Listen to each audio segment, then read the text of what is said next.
베트남 새로운 생활의 모험가는 호치민. 인간은 사회적 동물이다. 아리스토텔레스. 아리스 큰형님이 얘기한 거죠. 인간은 사회가 없으면 살아갈 수가 없다. 인간은 P2P, 인간 대 인간을 상대해야 하며 생활을 해야 하지만 아직은 베트남은 이런 것 같습니다. 이렇게 저는 베트남 생활을 하고 있습니다. 이제 며칠 안 남았습니다. 베트남 정부에서는 9월 15일까지만 봉쇄를 하고 사회적 거리두기를 완화시켜 주겠다라고 발표를 했습니다. 새로운 생활에 대한 가이드라인을 현재 발표 안 했지만은 어떻게 시작을 할 것인가, 어떤 것을 도입을 할 것인가에 대해서 대충적인 내용이 나온 거 있어서 제가 정리를 했습니다. 전자건강 수첩을 도입을 하면서 이것을 통해 백신 여권으로 활용을 하겠다라고 합니다. 자, 그러면 여기 안에 내용은 뭐냐면은 여행 서류, 전국 이동, 백신 1차, 2차 QR코드 지급이라는 게 있어요.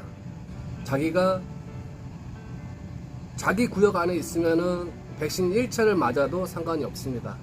다른 구역으로 가려고 하면은 2차 백신 접종까지 맞아서 그것을 증명을 해야지 사회적 활동이 가능하다라고 얘기를 합니다.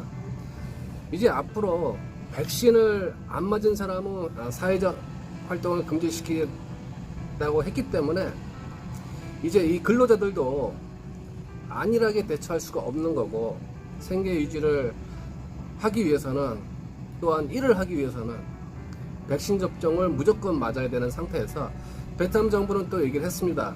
현재 다른 백신은 없다, 시노팜을 맞아라 라고 또 얘기를 한 상태입니다. 지금 빈증과 호치민 동나이 쪽은 계속해서 확산을 하고 있습니다. 그러니까 베트남은 현재 모험을 걸 수밖에 없는 상황이에요. 이런 모험도 걸지 않게 되면은 나중에 더 크나큰 재앙이 올 수밖에 없기 때문에 베트남에서 봤을 때는 선택의 여지가 없던 걸로 제가 생각할 수밖에 없습니다. 자, 자세한 내용을 또 말씀드리면은, 자, 위 시스템은 근로자는 일을 하기 위해 최소 1회 백신 접종을 해야 합니다. 중증과 사망률을 낮추고 자가치료를 할 수 있는 것을 마련해 주는 거죠. 자, 1차 백신 접종을 해서 자기가 확진자가 됐을 때, 자, 중증과 사망률이 낮기 때문에 자기 집에서 2주간 자가치료를 합니다. 자가치료를 해서 치료가 완료되고 테스트를 했을 때 음성이 나오게 되면은 또한 다시 회사로 복귀할 수 있는 그런 길을 열어주는 거죠. 자, 개인 디지털 APP 등록하여 이동 또는 일할 때 제시를 해야 한다고 합니다. 지금 현재 백신 1차를 맞은 사람들은 그 접속 사이트에 들어가서 자기 이름을 검색을 해서 자기 이름이 뜨는가 안 뜨는가를 확인을 합니다. 지금부터. 자, 그랬을 때 오류가 상당히 많이 나온다 그래요. 자, 자기 영문 이름을 넣었을 때 이름 자체에 한 단어 한 단어가 떨어져 있는지 붙어 있는지 두 단어가 같이 연결되어 있는지를 확인을 꼭 하셔야 돼요. 그리고 대문자인지 소문자인지 이것도 또한 확인을 해야 됩니다. 그냥 자기 이름을 넣었을 때 안 나온다고 포기를 하시면 안 돼요. 왜냐하면 그걸 등록한 사람은 자기 식으로 등록을 했기 때문에 우리가 어떻게 등록한지를 몰라요. 다만 그 접수증에 정확한 자기 이름이 들어가 있을 경우에는 자기 이름을 여러 가지 방식을 통해서 찾아야 된다는 얘기입니다. 앞으로 이 백신 접종 최소 1회를 맞지 않은 사람은 사회적 생활, 즉 취업도 안 되고 일을 할 수가 없는 상황이다 보니까 그렇게 수많은 사람들이 빈증 동나이에서 백신 신청서를 받기 위해서 그렇게 난리를 폈던 거고, 또한 지금도 그렇게 또 진행을 계속 하고 있을 걸로 예상을 합니다.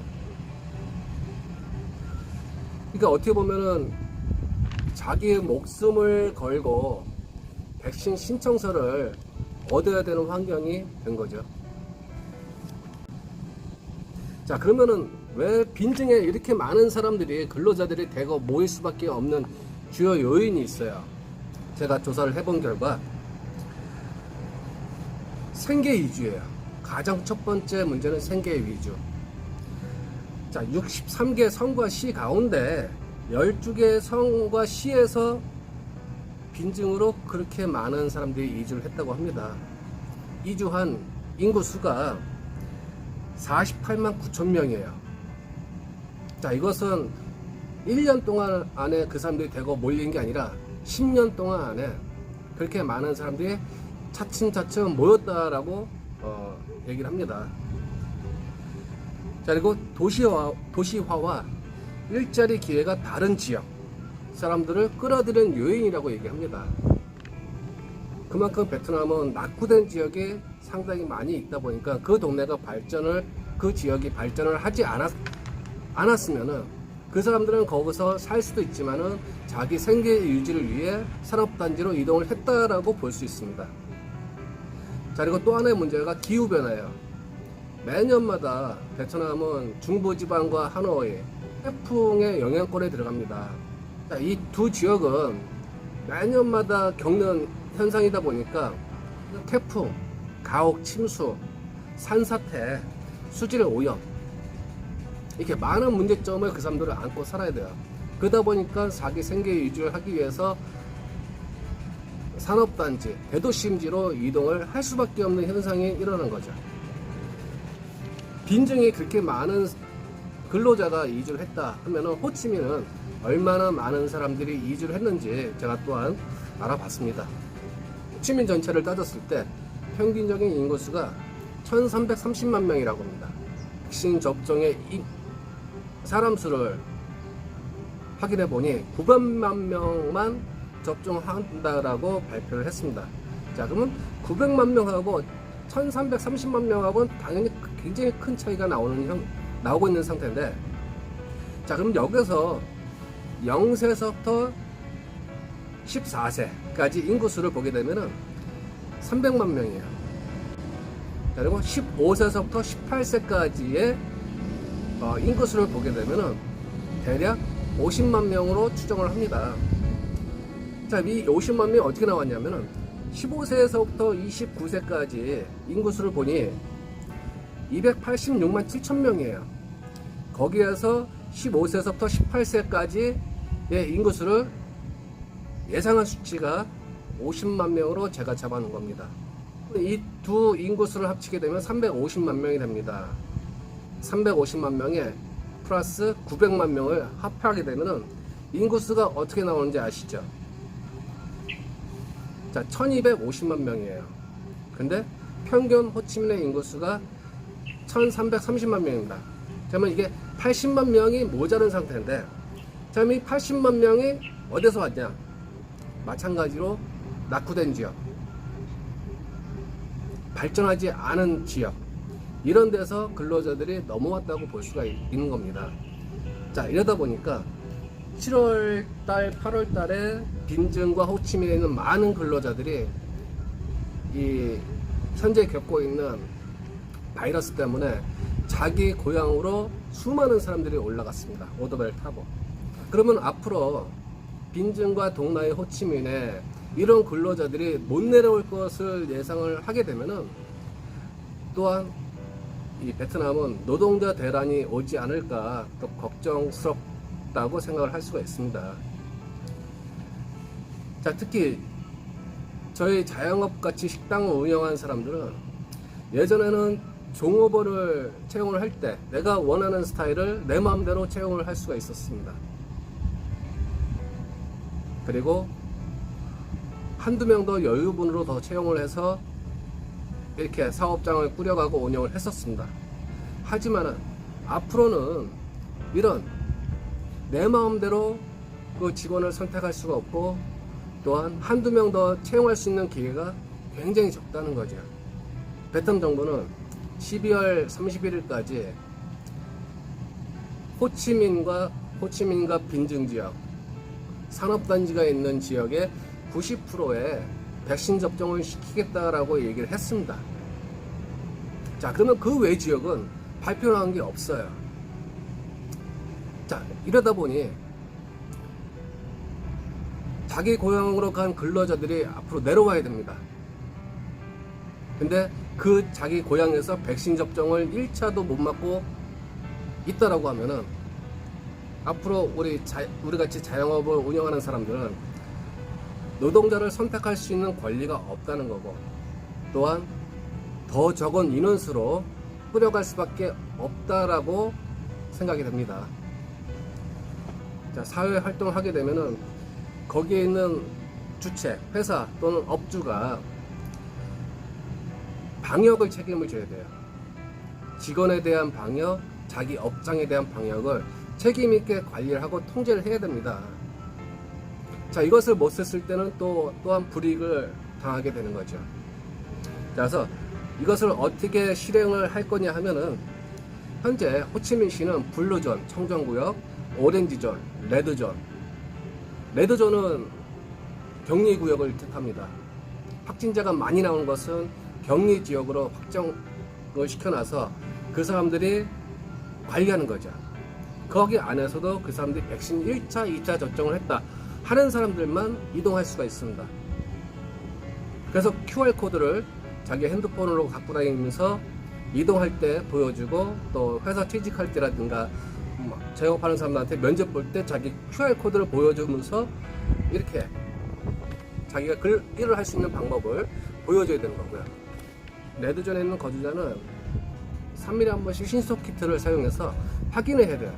자기가 음성인지 양성인지를 매번 체크를 해야 됩니다. 자, 만약에 양성이 나왔을 때는 그 업장은 일단 영업 중지로 들어갑니다. 그 다음에 2주간 격리했을 때 다시 확인을 해서 음성이 나오게 되면 다시 문을 열 수가 있습니다. 그러니까 지금 이 사항은 베트남 정부에서 확정을 지은 공문에 나온 사항이 아니고 제가 추측을 하면서 지금 말씀을 드리는 겁니다. 자, 그리고 마사지, 노래방, 바, 디스코텍과 같이 실내에서 사람 접촉을 할 수밖에 없는 업장은 당분간 영업 중지로 들어가죠.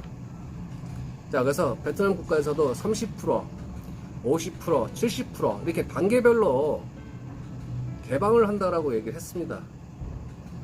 베트남에서는 국민들의 활동 범위, 자기 집에서 직장, 직장에서 자기 집, 이렇게 간단하게 이동할 수 있도록만 현재 해놓은 상태입니다. 그러다 보니까 자영업하는 우리 같은 입장에서도 5인 이상 집합 금지예요.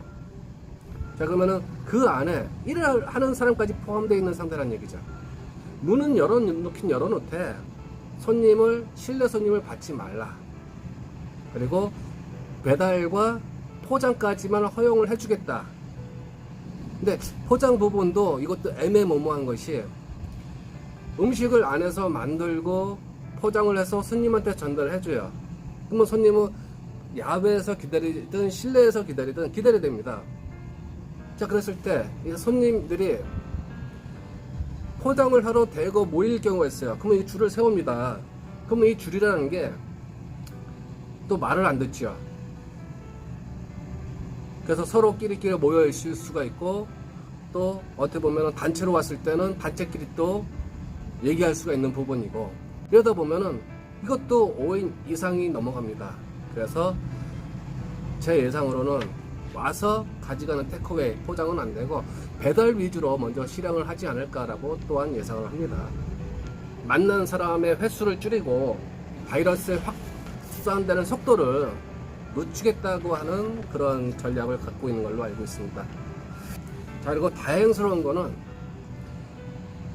호치민시 안에 꾸찌와 7군 지역이 있습니다. 이 두 지역은 블루존으로 형성이 되어 있어서 9월 20일부터 오전 6시서부터 오후 6시까지 경영활동을 재개할 수 있다라고 지금 발표를 하지 않았지만은 반드시 얘기가 나온 상태고요.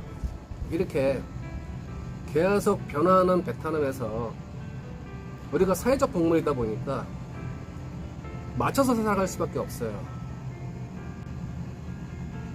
집 안에서, 아파트 안에서 14일간 꼼짝없이 있으면서 나가지도 못하고 이렇게 생활했듯이, 생활하다 보니까 불만은 쌓여도 그래도 자기 목숨은 살릴 수 있잖아요. 자, 오늘도 영상이 좀 길었습니다. 긴 영상 봐주셔서 감사하고 구독 해주시면 더더욱 감사하겠습니다. 지금까지 짜오TV의 짜오였습니다. 다음에 또 영상 올려드릴게요. 건강하세요. 그리고 힘내세요.